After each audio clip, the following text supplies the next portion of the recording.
Seguimos entonces avanzando con esta serie de videoclases sobre el matrimonio y en esta oportunidad vamos a hablar sobre lo que es la nulidad del matrimonio que constituye en esta serie de videoclases el video número 8. Comencemos con esto sin perder tiempo y hablemos entonces sobre lo que es la nulidad del matrimonio. Espero que les guste la clase.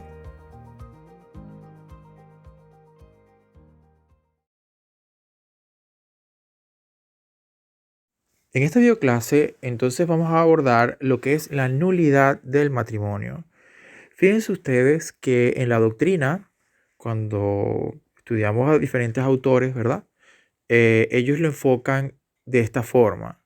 Se dice que la nulidad del matrimonio es una sanción civil, porque la desaparición del matrimonio de la vida jurídica, como si se da la desaparición del matrimonio de la vida jurídica como si jamás hubiese existido, y bueno, eso constituye evidentemente un castigo para los cónyuges que celebraron tal matrimonio.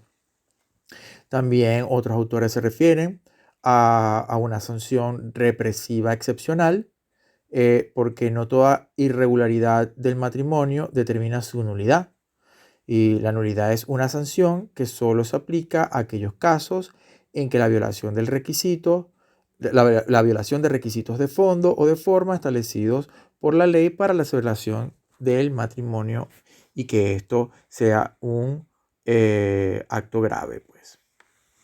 Pero mucho se habla y por eso lo especificamos acá las teorías que hay sobre la nulidad del matrimonio y fíjense que se habla de la teoría de la inexistencia, que el acto jurídico, se considera que el acto jurídico es inexistente y por supuesto, cuando se considera un acto jurídico inexistente, que no ha llegado a nacer y no ha tenido en consecuencia existencia jurídica, es decir, que se considera como si no se hubiera realizado.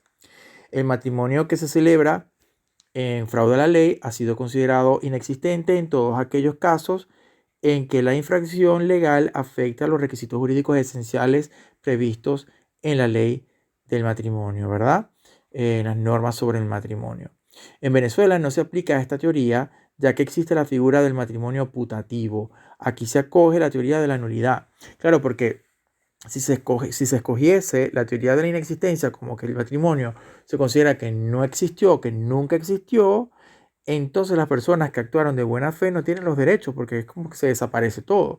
Y nosotros en Venezuela tenemos la figura del matrimonio putativo, que lo vamos a ver acá, y es que el matrimonio surte efectos para aquella persona o aquel cónyuge que actuó de buena fe.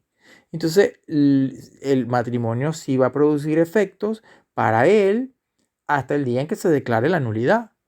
Entonces, esto es muy importante tenerlo en cuenta. Por eso es que la teoría que reina en nuestro país, en Venezuela, es la teoría de la nulidad. Que cuando hablamos de nulidad, estamos haciendo referencia a la inexistencia del acto. Sí, es decir, que cuando un acto es declarado nulo, se está declarando que, bueno, que nunca existió y que no produjo efectos válidos ni tuvo consecuencias jurídicas. A no ser de que haya actuado alguno de los cónyuges de buena fe. Entonces allí sí surtiría efecto el matrimonio, ¿verdad? Para el cónyuge que actuó de buena fe y si surte efecto hasta el día en que el matrimonio pues, se ha declarado nulo. Y esto es lo que se llama el matrimonio putativo, como hemos hecho referencia. Es decir, que la teoría de la nulidad, pues, si los dos actuaron de mala fe, entonces se considera que no existió. Pero si hay alguno que actúe de buena fe, entonces, claro, se le anula al otro, al que actúe de mala fe, pero para el de buena fe sí surte los efectos jurídicos. Igualmente, también es muy importante mencionar que con respecto a los hijos, ya vamos a ver que pues se ordenan en la LOPNA, que cuando hay nulidad de matrimonio y también en el Código Civil, ¿verdad? Se debe establecer el régimen de la patria potestad. Entonces esto es muy importante. Cuando veamos las normas relacionadas a los órganos competentes para conocer, vamos a ver que en materia de niñez tiene que ser el Tribunal de Protección del Niño y este tiene que fijar el régimen para declarar la nulidad, tiene que fijar en la misma sentencia el régimen de la patria potestad, es decir, todo lo relacionado a las instituciones familiares. En esta próxima lámina vamos a hablar sobre los principios generales aplicables en materia de nulidad del matrimonio. Y vemos, por ejemplo, que la nulidad del matrimonio debe ser declarada por un tribunal de protección de niños, niñas y adolescentes, que eso lo podemos nosotros concluir por el contenido del artículo 156 de la Ley Orgánica de Registro Civil y el artículo 128 del Código Civil, o por la Oficina Nacional del Registro Civil, que eso lo encontramos en el artículo 150 de la Ley Orgánica de Registro Civil, dependiendo del caso. Es decir, si hay niños menores, si hay hijos menores de edad en el matrimonio, que va a ser anulado, ¿verdad? Se tiene que ser por el Tribunal de Protección de Niños y Adolescentes, y si es para mayores de edad, entonces se hace ante la Oficina Nacional del Registro Civil, según estas normas que estamos analizando de la Ley Orgánica de Registro Civil. La declaración judicial de nulidad de matrimonio es necesaria siempre que haya habido alguna apariencia de matrimonio, ya que siempre que esto ocurre, habrá acta matrimonial y apariencia del acto, que se hacen desaparecer mediante la declaración judicial correspondiente. Pero sabemos, como ya vimos en el primer punto, que ya sabemos que en la Ley Orgánica de Registro Civil, pues se le da la competencia, por decirlo así, a la Oficina Nacional de Registro Civil a tramitar estas nulidades cuando no hay hijos menores de edad, porque de lo contrario, el artículo 156 da esta jurisdicción especial que todo lo que tiene que ver relacionado a niños, niñas y adolescentes, pues tiene que ser el Tribunal de Protección de Niños, Niñas y Adolescentes el que conozca, porque es que además hay que establecer las instituciones familiares y el único que tiene competencia para establecerlas es el Tribunal de Protección de Niños, Niñas y Adolescentes. Mientras no haya sido declarada judicialmente su nulidad, el matrimonio irregular produce efectos jurídicos. La nulidad del matrimonio declarada judicialmente produce iguales efectos, bien que se trate de nulidad absoluta o relativa. Tales efectos son, por regla general, la nulidad del matrimonio declarada judicialmente determina la eliminación del matrimonio de la vida jurídica como si jamás se hubiese celebrado, con las acotaciones que ya hemos hecho, que produce efectos jurídicos para el que ha actuado de buena fe, que eso lo vamos a analizar en láminas posteriores. En esta lámina, pues que viene, quiero resaltar que, bueno, que estos requisitos de dónde interponer, pues, o quién va a conocer, los órganos competentes para conocer de las nulidades, ya sean de matrimonio, ya sean absolutas o nulidades relativas, es decir, independientemente, ¿verdad? Y cuando verse sobre nulidades de actas de Estado Civil de mayores de edad, ya dijimos que es la Oficina Nacional de Registro Civil, que eso está en el artículo 150 de la Ley Orgánica de Registro Civil. Ok, ya sea para nulidad absoluta o nulidad relativa, independientemente. Pero en el caso de conocer el Tribunal de Protección de Niños, Niñas y Adolescentes, que lo podemos obtener por el artículo 156 de la Ley Orgánica de Registro Civil, cuando uno o ambos cónyuges sean menores de edad. ¿Ok? Pero además es importante destacar que en caso de nulidades de actas de matrimonio donde los cónyuges sean mayores de edad, pero que tengan hijos menores de edad, debe conocer igualmente el Tribunal de Protección de Niños, Niñas y Adolescentes y no la Oficina Nacional de Registro Civil. ¿Por qué? Porque en el artículo 128 del Código Civil se establece que la sentencia que anule el matrimonio determinará el progenitor que habrá de tener a su cargo la custodia de los hijos o hijas y la proporción en que cada progenitor contribuirá con la obligación de manutención, pues, ¿no? Este aspecto es importante que sea tomado en cuenta, pues el único órgano que tiene competencia para pronunciarse y establecer los asuntos relacionados a la patria potestad es el Tribunal de Protección de Niños, Niñas y Adolescentes respectivo. Y en este caso planteado, si la Oficina Nacional de Registro Civil decidiera sobre la nulidad de un acta donde los cónyuges sean mayores de edad, pero con hijos o hijas menores de edad, no podría establecer lo relacionado al régimen de la patria potestad, y todo lo cual va en contra del interés superior de los niños, niñas y adolescentes, y va en contra de lo que establece el artículo 128 del Código Civil, que es un artículo que está vigente. ¿Por qué? Porque lo que hace es proteger y darle seguridad jurídica a esos hijos menores de edad, de manera que en estos casos tiene que conocer obligatoriamente el Tribunal de Protección de Niños, Niñas y Adolescentes respectivo por la competencia. En esta próxima lámina vemos quiénes pueden solicitar la nulidad de una partida, que esto abarca para las partidas o actas de matrimonio como para cualquier otra partida, ¿verdad? ¿Y quiénes pueden solicitar la nulidad? Pues cualquier persona interesada que pueda verse afectada por la partida que es susceptible de nulidad. Es decir, todas aquellas personas interesadas afectadas por la partida. ¿Ok? Y bueno, además de esto, todas aquellas personas también que formaron parte en sí de la formación de la partida, como las mismas partes, los terceros que teman perjuicios, que son estas personas, ¿verdad? Cualquier persona que pueda verse perjudicada, los funcionarios del Estado civil que intervinieron en la formación de la partida y cuya responsabilidad pueda verse afectada y comprometida. Y también, bueno, puede hacerse de oficio o por solicitud del Ministerio Público o también por la Defensoría del Pueblo.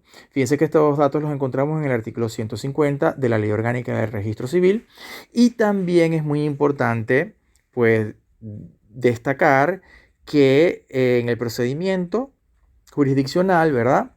Debemos aplicar el artículo 507 del Código Civil y debe haber la publicación del edicto, ¿ok?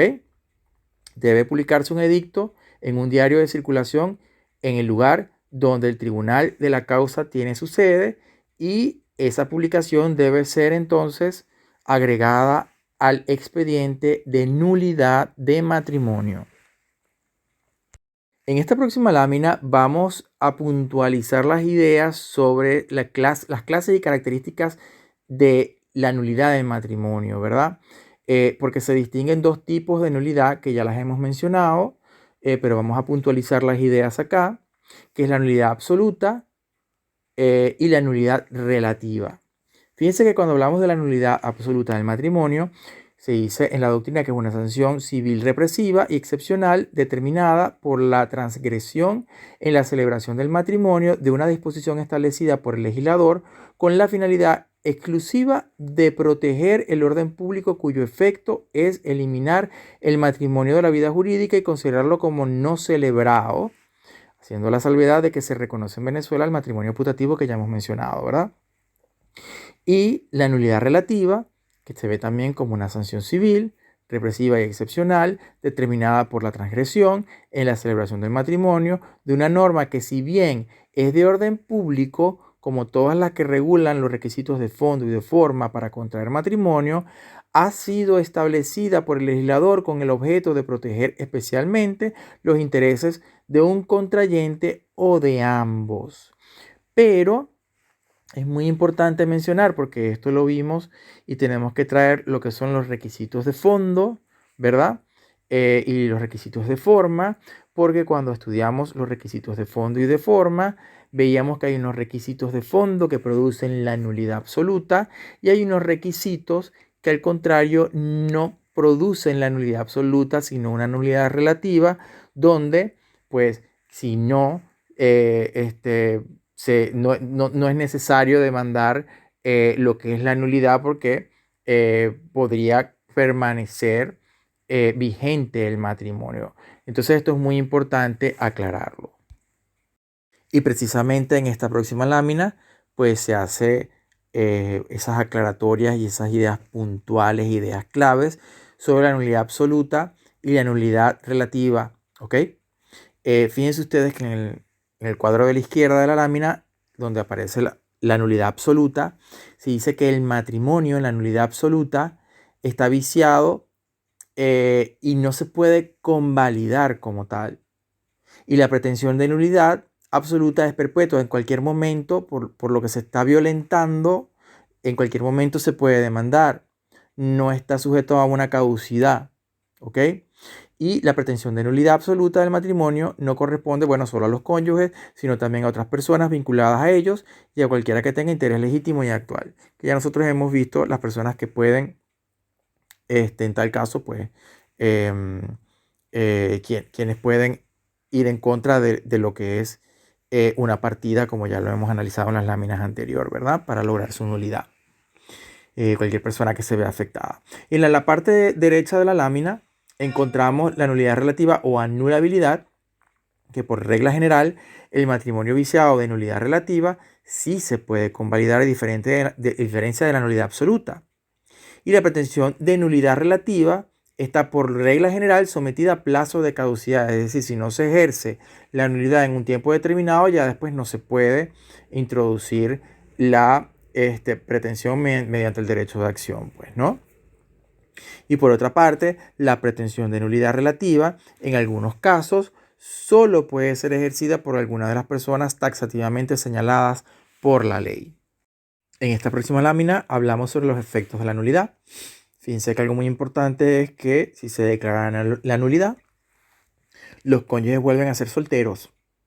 Se entiende que el matrimonio nunca existió, lo que significa que la mujer no tiene derecho a demandar a su excónyuge por pensión de obligación de manutención, la que ya hemos estudiado en las videoclases anteriores, y tiene derecho a herencia si éste fallece.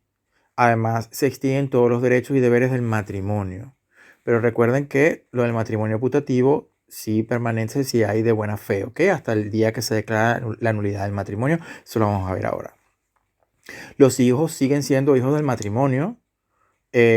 Por lo tanto, ellos mantienen todos los derechos y obligaciones respecto a sus padres.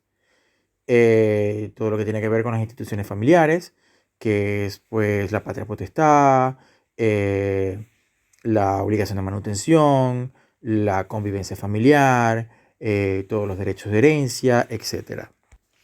Y otro punto muy importante es que se disuelve la comunidad conyugal, que la estuvimos también, todo lo relacionado a la comunidad conyugal, ya lo hemos también analizado en otra videoclase.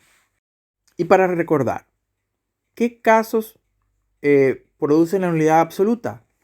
En esta lámina vemos, por ejemplo, la ausencia del funcionario público, salvo que el matrimonio se realizara en artículo de muerte, artículo 98 del Código Civil. Cuando falta alguno de los elementos esenciales del matrimonio, un ejemplo sería que no haya diversidad de sexo, porque el matrimonio hasta ahora es entre un solo hombre y una sola mujer, ¿ok? En Venezuela. Ya en otros países la situación ha cambiado, pero en Venezuela sigue siendo entre un solo hombre y una sola mujer y se da lo que es la diversidad de sexos. Y como ya hemos mencionado, en Venezuela existe una sentencia de la Sala Constitucional donde pues sobre el matrimonio de personas del mismo sexo, pues dice que el matrimonio como tal, la Constitución dice que es un solo hombre y una sola mujer, pero que se deben reconocer las uniones civiles entre personas del mismo sexo. Por otra parte, cuando el matrimonio se celebra en ausencia de consentimiento matrimonial, porque es que el consentimiento es indispensable, nadie puede ser obligado a casarse. Entonces, cuando no hubo consentimiento o no se expresó o se le sometió a un término, a una condición, o no fue dado seriamente, o fue forzado para eso, pues hay una nulidad absoluta. Y ahí el consentimiento, porque el consentimiento debe ser puro, serio, expreso y simple, ¿ok? Cuando se contrae matrimonio violando uno de los impedimentos dirimentes. Los impedimentos dirimentes, pues ya sabemos que se produce la nulidad absoluta. Y los que no recuerden, pues pueden buscar en la videoclase del matrimonio de los requisitos de fondo y de forma, donde se explican todos los requisitos de fondo y los impedimentos, y está todo muy bien detallado, ¿ok?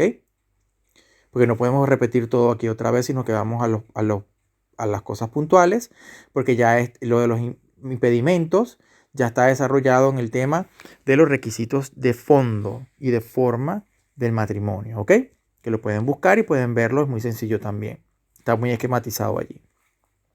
Y finalmente, será nulo absolutamente el matrimonio contraído con transgresión de algunas formalidades, pues solo en el caso del artículo 98 del Código Civil, en el matrimonio en el artículo de muerte. Es decir, si no se hace, por ejemplo, una de las formalidades que se haga, por ejemplo, con el funcionario competente, Entonces, si no se hace con el funcionario competente, pues es nulo. ¿Ok?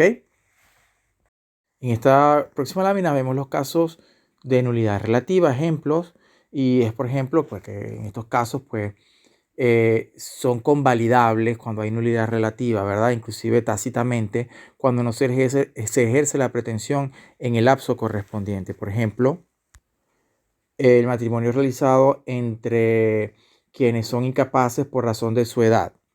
Y es que, por ejemplo, el artículo 120 del Código Civil establece que el matrimonio contraído por personas que no hubiesen llegado a la edad requerida para contraer válidamente matrimonio no podrá impugnarse cuando los contrayentes hayan alcanzado la dicha edad sin que se haya iniciado el juicio correspondiente y cuando la mujer que no tenga la edad exigida haya concebido. Este matrimonio no puede impugnarse por los ascendientes ni por el tutor que hayan prestado su consentimiento. ¿Ven? Entonces en estos casos queda como convalidado el matrimonio. Otro caso también de convalidación también puede ser el matrimonio celebrado por un funcionario incompetente en razón del territorio, o sea, que tenga la competencia en su territorio para tramitar la nulidad, pero no sea del territorio correspondiente, ¿verdad? Entonces en estos casos también se plantea pues que podría haber una convalidación tácita si no se ejerce la pretensión de nulidad en el tiempo correspondiente. Y precisamente el artículo 117 del Código Civil establece que transcurrido un año de la celebración del matrimonio, no se admitirá demanda de nulidad por la incompetencia del funcionario que lo presenció o por la inasistencia de los testigos requeridos. Es decir, que se ve que queda convalidado el matrimonio. También, bueno, ahí está el de los testigos también incluido en el 117. Y bueno, tenemos también el matrimonio celebrado por el incapaz en razón de su cordura, que precisamente el artículo 121 del Código Civil establece que el matrimonio celebrado por un entredicho, ¿se recuerdan entredichos que no están aptos para realizar ningún acto jurídico válido por su propia voluntad y así fue declarado por un juez, ¿verdad? Competente.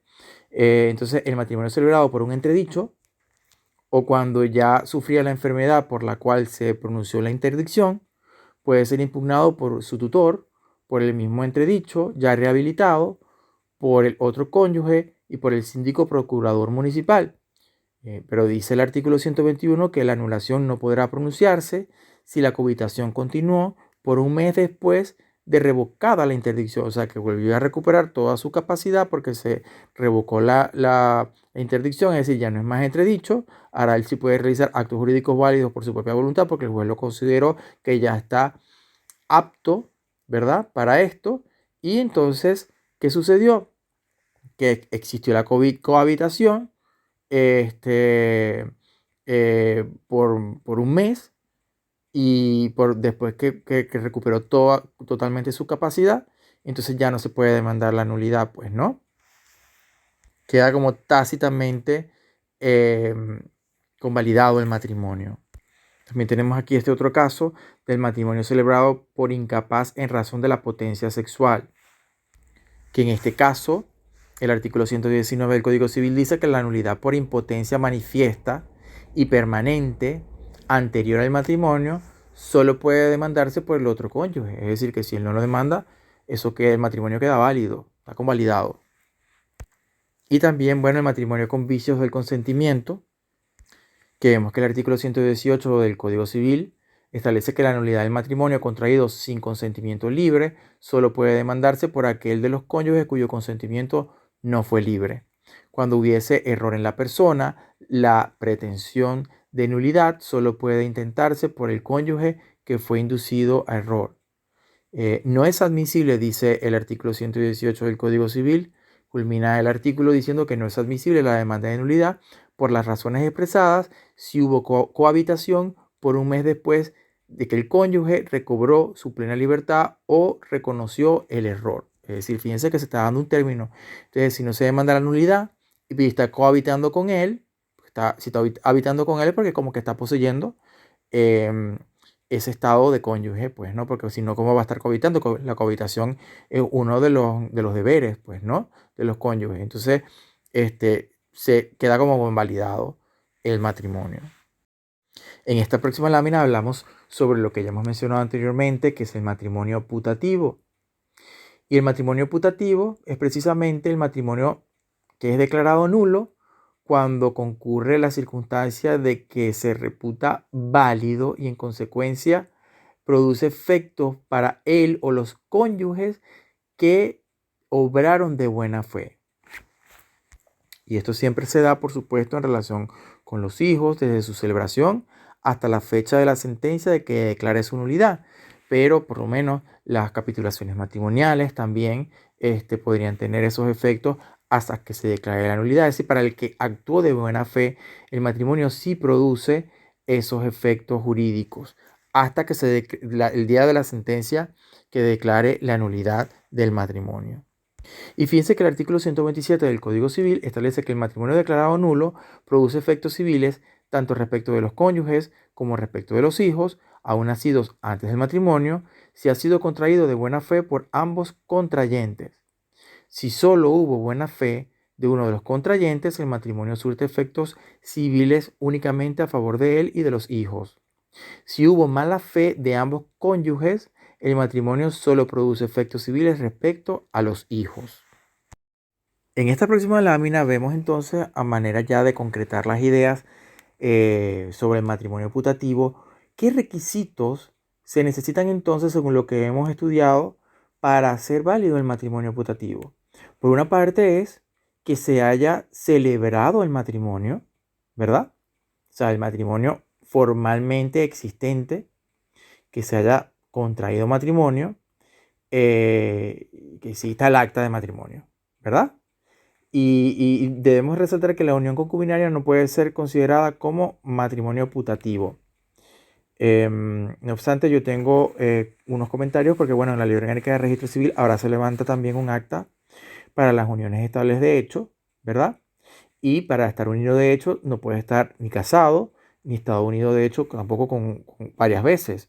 Entonces, porque se sabe que por jurisprudencia del Tribunal Supremo de Justicia, bueno, se ha explicado y se ha analizado lo que establece la Constitución Nacional con respecto a las uniones estables de hecho, porque las uniones estables de hecho se equiparan a lo que es el matrimonio, ¿verdad? Pero tenemos una ausencia legal, tenemos una ausencia de una ley que regule lo que son las uniones estables de hecho, pero tenemos esta jurisprudencia del TCJ que la vamos a analizar en una videoclase que analiza todas estas circunstancias. Entonces, claro, si se necesita una unión, vamos a alterar el registro civil para formalizar una unión estable de hecho, y resulta que esta persona ya está unido de hecho, está casado, entonces se puede generar lo que es la nulidad de esta acta de unión estable de hecho, y pues como se equipara al matrimonio, yo considero que se podría alegar lo que es la unión estable de hecho putativa, que sería una figura nueva que estaríamos analizando y haciendo una propuesta de esto, pues, ¿no? Porque se crean los derechos entre los unidos estables de hecho, y como hay esta equiparación, pues todo el régimen de la comunidad conyugal no se llamaría así, pero sí tendría que haber un régimen de la comunidad de la unión de estable de hecho y así sucesivamente. Otro requisito sería que el matrimonio, una vez celebrado, sea declarado nulo por la autoridad competente, que ya vimos que era o la Oficina Nacional del Registro Civil o el Tribunal de Protección de Niños y Adolescentes, dependiendo de los casos, cuando ya los hemos estudiado anteriormente, ¿verdad? Y en este caso podríamos decir que, bueno, el matrimonio putativo implica, en todo caso, una referencia del pasado, porque cuando el matrimonio es declarado nulo, si vale como putativo, porque ha habido buena fe, ¿verdad? Vale para el pasado con el lapso comprendido entre su celebración y la declaración de nulidad por la autoridad competente. Y el otro requisito que encontramos es el de la buena fe. ¿Por qué? Porque nuestra legislación concede, entonces, algunos efectos con respecto a los hijos, por ejemplo, el matrimonio celebrado de mala fe por ambos contrayentes. Y ahí vemos que, por ejemplo, cuando es así, pues no tiene estos efectos de matrimonio putativo, ¿verdad? Entonces ellos, entre los esposos, que ahora, pues, si se anula el matrimonio ya no serían esposos, ellos recobran el estado civil que tenían anteriormente, pero además de eso, si se anula el matrimonio y ha habido mala fe de ambos cónyuges, pues entonces no heredaría, ¿verdad? Ninguno de ninguno de ninguna de las partes. Pero es que de repente, em, por ejemplo, si pudiese haber, em, que les digo, hereditarios, si ha habido buena fe, por ejemplo, y la persona muere, pero después se anula el matrimonio porque había otra esposa, por ejemplo, y entonces está esta que actúa de buena fe y ella tendría derechos, por ejemplo, hereditarios, por darles un ejemplo para que ustedes tengan una visión.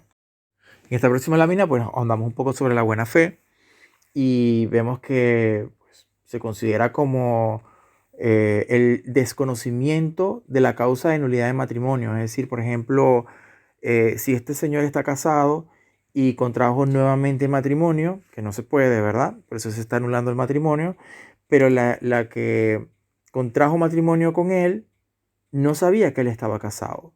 ¿Ves? Entonces es como un ejemplo, pues, ¿no? Entonces para ella, que no sabía, eh, una vez declarado el matrimonio, pues se le reconocería el matrimonio putativo porque actuó de buena fe, no actuó de mala fe. Ella no sabía, no, ella más bien fue engañada, por ejemplo, ¿ok?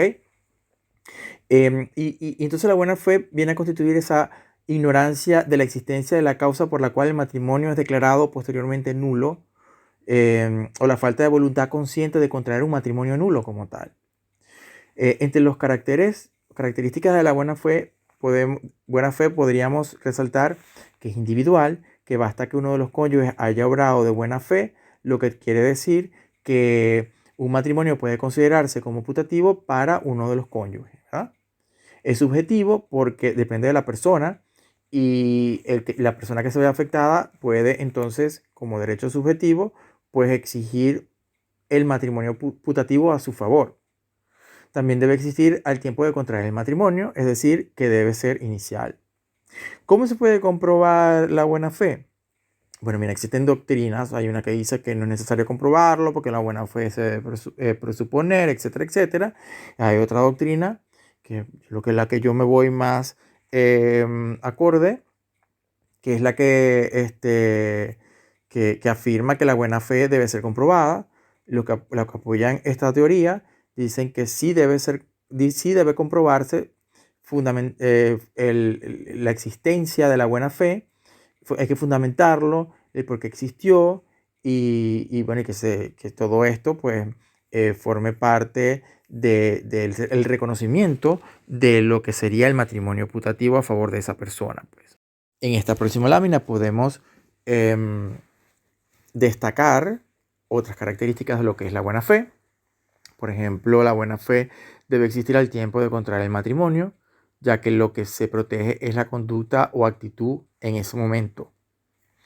Además, bueno, la buena fe ya hemos dicho que es individual y es subjetiva, porque ella depende de lo que haya pensado o creído la persona, y es esta persona, por ser un derecho, que el matrimonio putativo viene a ser un derecho subjetivo de exigir, es decir, si la persona quiere lo puede reclamar y puede reclamar sus derechos que nacen del matrimonio putativo.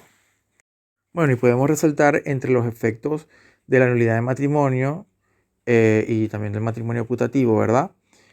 Bueno, el efecto normal de la declaración judicial de nulidad es pues como eliminar, destruir el matrimonio, como si no se hubiese celebrado jamás, ¿verdad? Pero recuerden que en Venezuela nosotros tenemos la teoría de la nulidad, no de la inexistencia.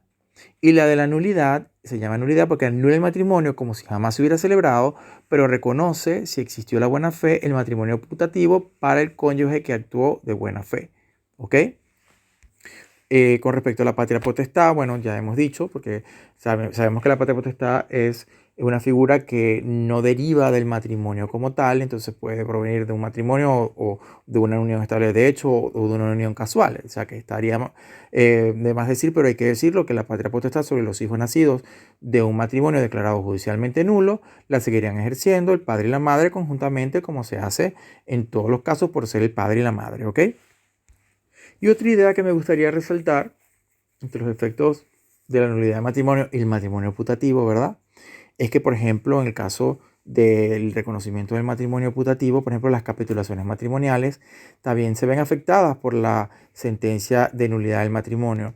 Pero, pero las capitulaciones matrimoniales, ¿verdad?, actuarían o tendrían efecto para el cónyuge que actuó de buena fe desde el momento en que se celebró el matrimonio hasta el día de la nulidad de la sentencia de nulidad de matrimonio como tal. Entonces, para que ustedes vean más o menos algunas ideas de qué efectos se pueden producir, pues, ¿no? Y con esto, bueno, hemos hecho un recorrido por la parte de nulidad del matrimonio y también pues, yo creo que ha quedado claro también lo que es el matrimonio putativo y los derechos que esto trae.